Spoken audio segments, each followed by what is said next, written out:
बगिया ऐसी उलझी, फूलोगे कम कांटे ज्यादा, सिमटा जीवन डूबी सांसें, आना है तो अब भी आजा। यदि आपने अभी तक पिछला अध्याय नहीं देखा है तो मैं आपसे विनती करूंगा कि कृपया करके पिछला अध्याय देखें, तभी आप इस अध्याय को समझ सकेंगे।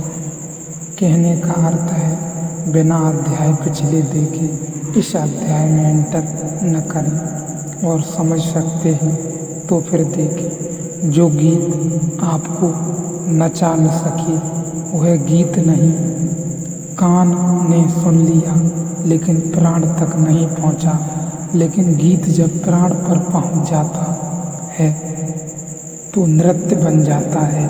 कभी किसी क्षण में कोई गीत सुनकर, कोई बीड़ा का स्वर सुनकर, किसी सागर की लहर के साथ, किसी के प्रेम क्षण में, आकाश में चांद को देखकर, कभी उगते सूरज को देखकर, कभी हवा के एक झोंके में, कभी कली को फूल बनते देखकर भीतर एक कंपन दौड़ जाता है। वह आपके अन्नमय कोश का हिस्सा नहीं है, वह तरंग आपकी प्राण ऊर्जा का हिस्सा है। वैज्ञानिक अनुभव करने लगे हैं कि प्राण ऊर्जा भीतर है, उसे भी कहते हैं बायो एनर्जी, यानी जीव ऊर्जा भी कहते हैं। वह शरीर की विद्युत है, अधिक विद्युतवान भी सत्व है, कम विद्युतवान भी सत्व है। जिन लोगों को आप कहते हैं कि उन्हें देखकर सम्मोहन पैदा हो जाता है, उसका कोई और कारण नहीं है। किसी भी साथ के पास जाकर आप अचानक पाते हैं कि प्रभावित है। यह प्रभाव अकारण मालूम पड़ता है। इसका संबंध प्राण शरीर से है। अगर इस वे साथ के पास एक विकसित प्राण शरीर है तो आपके प्राण शरीर में तत्काल तरंगें पैदा हो जाती हैं।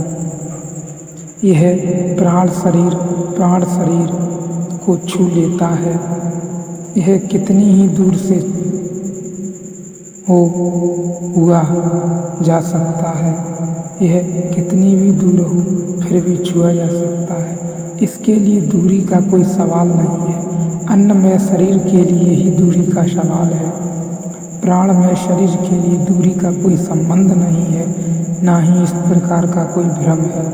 और जब तक आपके भीतर कोई डोल जाता है, कोई कंप जाता है, कोई अनुगत हो जाता है, कोई आच्छादित हो जाता है, इस प्राणमय शरीर का जो सर्वाधिक महत्वपूर्ण हिस्सा शरीर में झांकता है वह आँख है।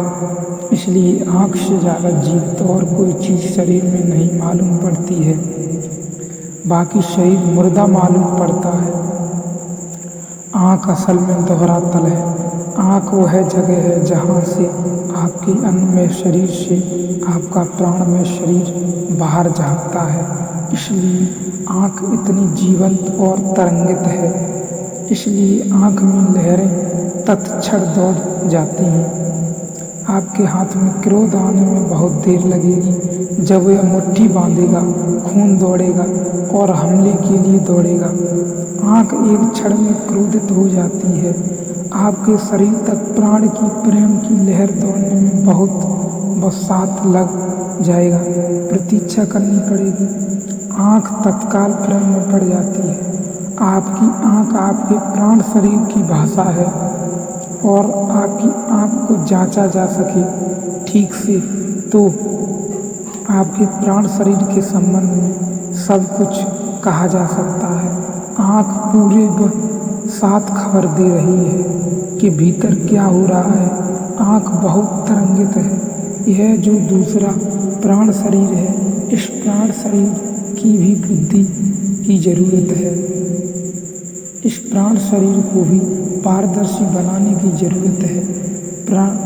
प्राणायाम के सारे इस प्राण शरीर को पारदर्शी बनाने के प्रयोग हैं। शरीर में जितनी ज़्यादा मात्रा में प्राणवायु जाती है, ऑक्सीजन जाती है, उतना यह प्राण शरीर शुद्ध स्वच्छ होता है। जितनी ज़्यादा कार्बन डाइऑक्साइड की कम हो जाती है, उतना यह शरीर अशुद्ध, दूषित और स्थूल हो जाता है।